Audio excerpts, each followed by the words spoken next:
Hi everyone, welcome to Circle Healing Connection. This is Angela. And this is Madhu. And today we have Anupma with us. Oh my goodness, Anupma is an international star. She has done so much work in nonprofit sector, served community from bottom up, and from the age 17, she's been just giving and social services and union worker, you name it. Anupma has been there. And since 1997, which is more than 20 years ago, Anupma has been in the field and just serving. She's also a president of Sunoh charity, which focuses on supporting international students, and she has empowered many people along the way. Anupma, welcome. We are honored to have you today on board. Thank you so much for having me. Anuma, thank you so much for just being with us and such an honor. Tell us about your journey and what's your story like becoming an empowerment coach?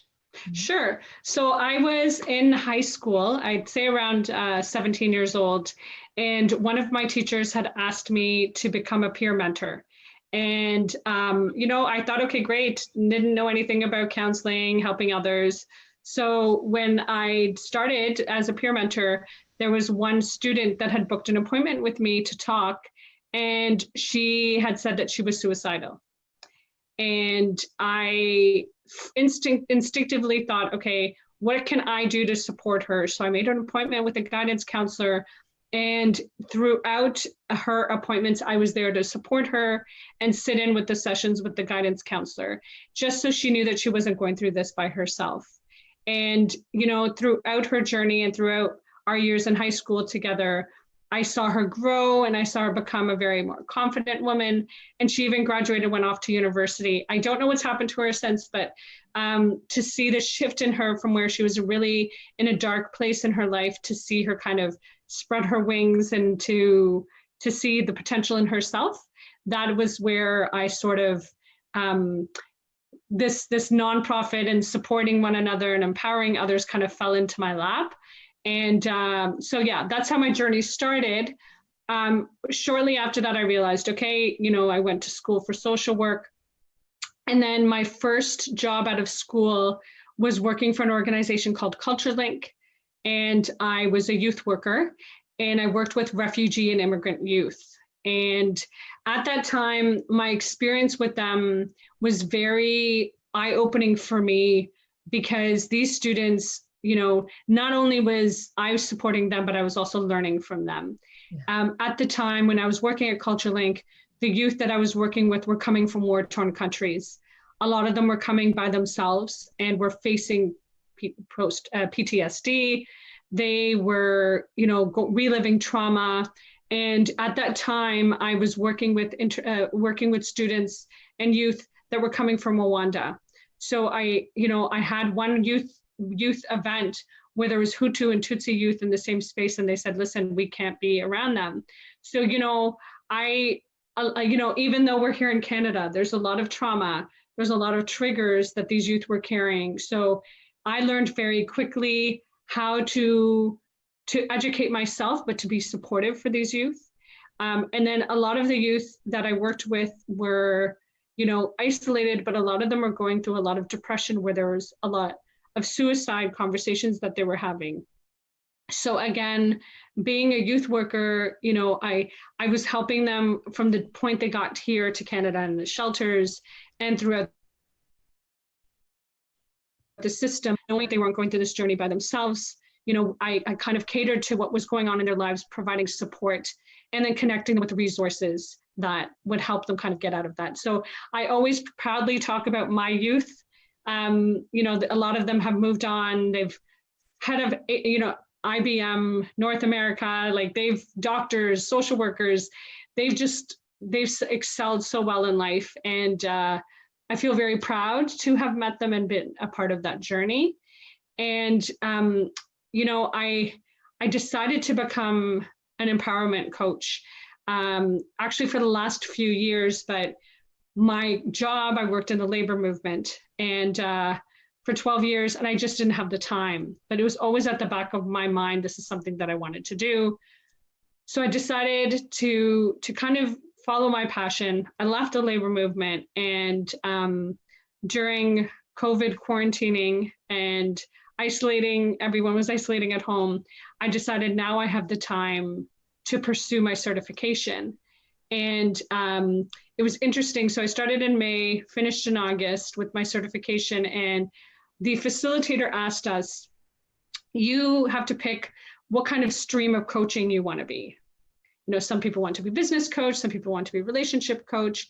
And then I decided, you know what, I feel like throughout my journey from the age of 17 up until most recently, I talk to people and I walk out with this sense that I've empowered them. I've given them the tools and resources. So that led me to becoming an empowerment coach. Oh my goodness. That is a beautiful, beautiful, and so very encouraging story of like how you have changed not only that first student that reached out to you, but it just led to so many after that. That is amazing, Anupma. I know in our international students, the suicidal rate, and not just in international student, in our youth generation that is from 16 to 20, 22, 24, this suicidal tendency and actual suicide happening so much. What can we do to empower our youth and their parents so that we can collectively avoid these situations? Sure. I feel like, you know, there's a misconception on youth nowadays, right? Youth are looked down upon, that, you know, there's no ambition, they're isolated. But I feel that the youth, most recently in the last few generations, are more in touch with reality than we are as adults. But we don't see that. Like they're in touch. When I say they're more in touch with reality, they have a better idea what's going on with themselves than we did when we were their age, right? And, you know, a lot of the times, you know, there's comments about how a lot of the youth are isolating, they're on their cell phones, they're on their laptops, you know, and when we were youth, we were outside, but it's almost like, you know, I read this quote that, especially during COVID, if you can't go outside, go inside. And I feel that the youth nowadays are so in touch with what's going on internally that we can learn from them. And I feel that some of the tips that we should be sharing, and that I can share with parents and especially caregivers, is don't talk down to these youth, right?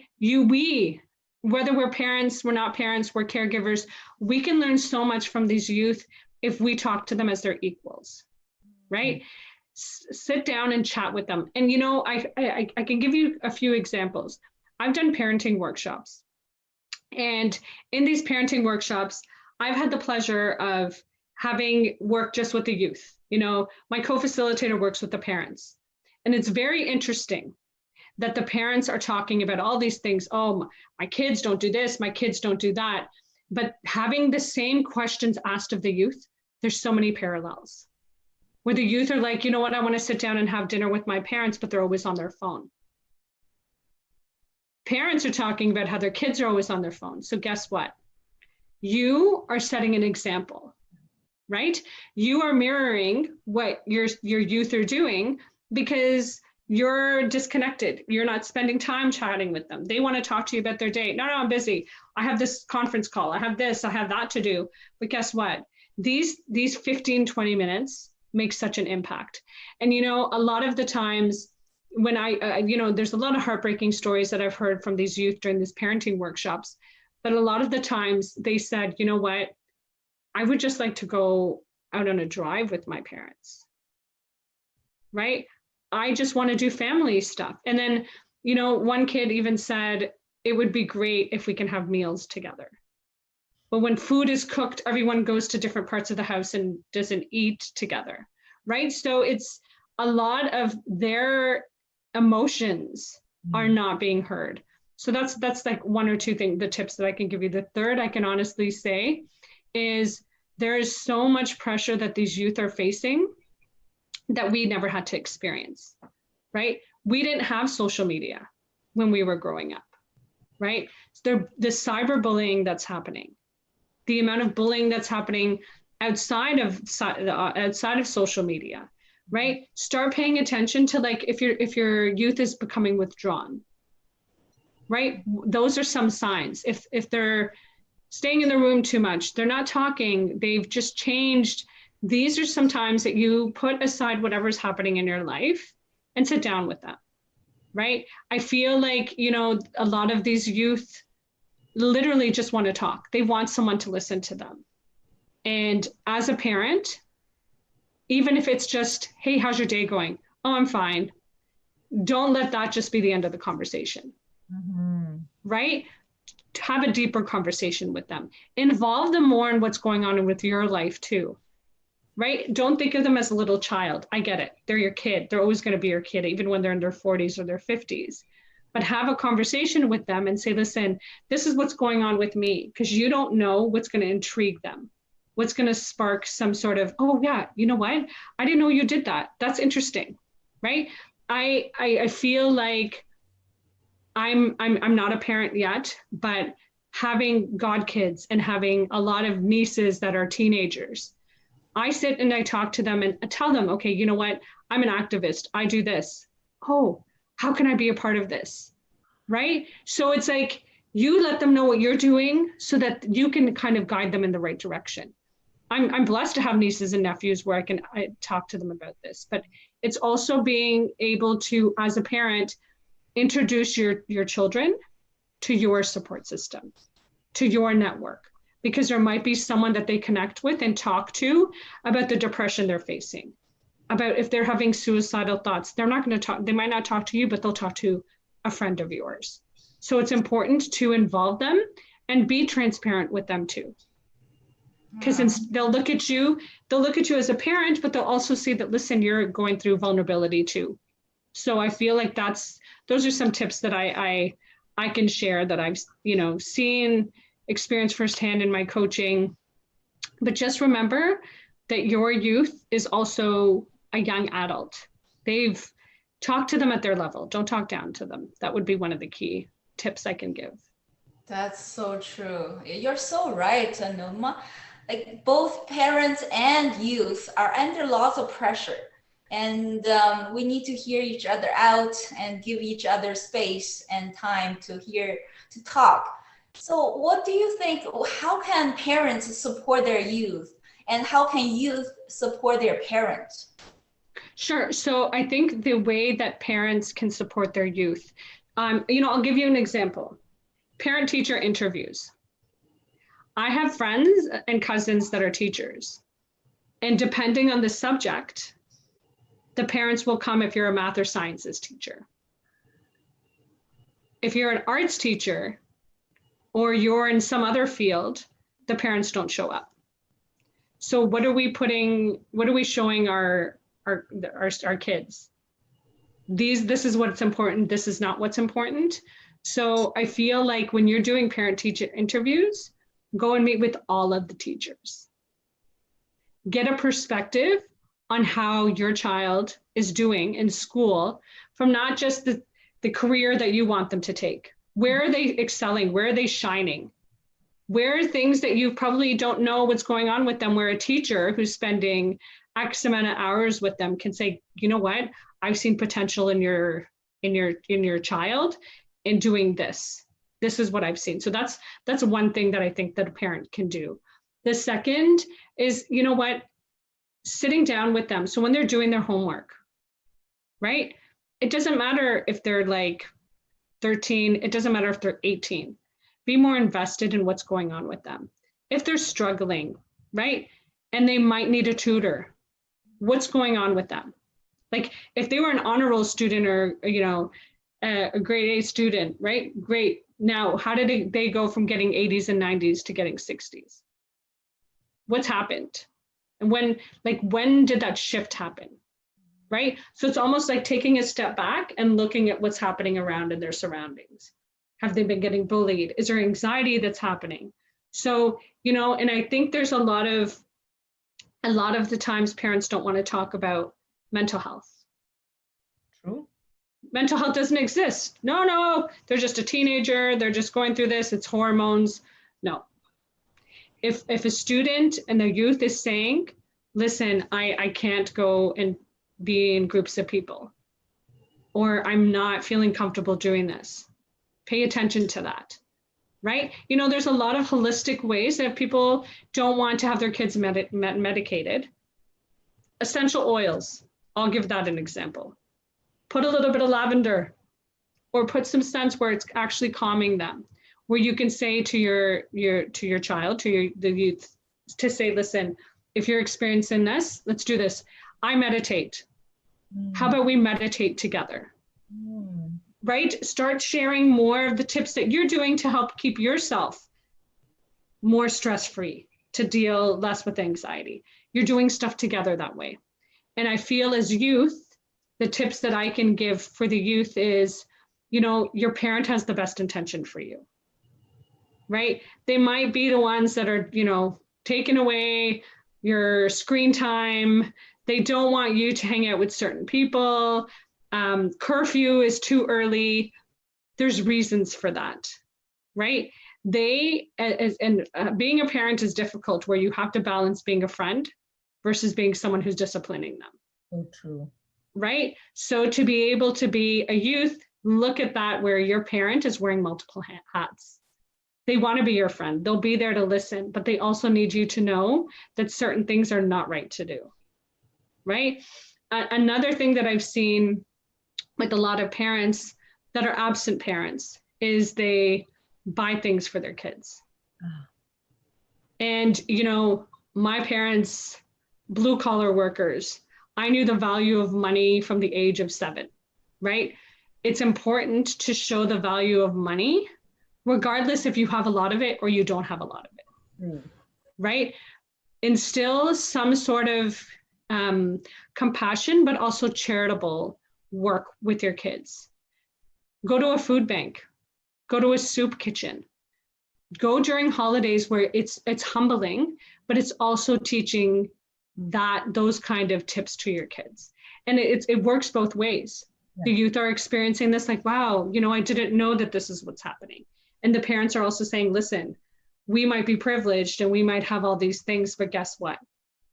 These people did too, but look at where their life is now, right? So there's a lot of things that I feel that collectively that youth and parents can do together. That's amazing. That's amazing. Like, I know as a mother, I'm just sitting here and listening like, oh my goodness, yes, yes, yes, and yes. Mm-hmm. Like, I've got a youth in the house, and all those up and downs and blaming it on hormones and not addressing the mental health. These are common traps that we fall into. Mm-hmm. And ignore the main issue. Man, thank you so much for addressing all these hardcore hidden issues that we need to just unveil and, you know, get it out in everybody's face, and shaming the shame. True.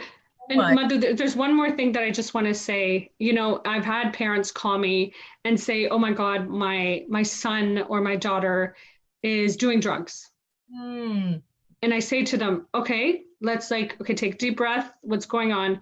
What kind of drugs are they doing? They're vaping. I said, they're vaping marijuana? Are they vaping? No, they're vaping tobacco. This is unacceptable. This is not happening. So I feel that, great, I'm not discouraging or taking away from what this mother had said to me. But I said to her, when you told me my son is doing drugs, I'm like, I just got off the phone from someone whose son is addicted to heroin. So there needs to be context. We think that we have it bad, and I've always lived my life like this. I'm very privileged, I'm very lucky, but I always remember that somebody actually has it worse than me. So that's also something to consider as a parent and as a youth. Things are rough now, but there's people that are going through a lot worse. So true. Thank you so much, Anupma. Like, it has been So many gold nuggets in one interview. This is amazing. Like, we need to get these messages out to our youth and to our parents so that we can change our world from within. Like, we can't look for anybody else outside. We need to change it. Only then it's going to change. Thank you so much. And for our viewers and listeners, there you have it. I mean, if you want to book appointment with Anupma, you guys are more than welcome to visit www.circlehc.org. And, you can book a free session with Anupma and take your journey of just healing from within and going towards a better world. But thank you so much, everybody, for watching today. And thank you so much, Anupma, for this interview. It is mind-blowing. Thank you so much. Thank you to both of you as well. Thank you. Thank you. Bye for now. Bye.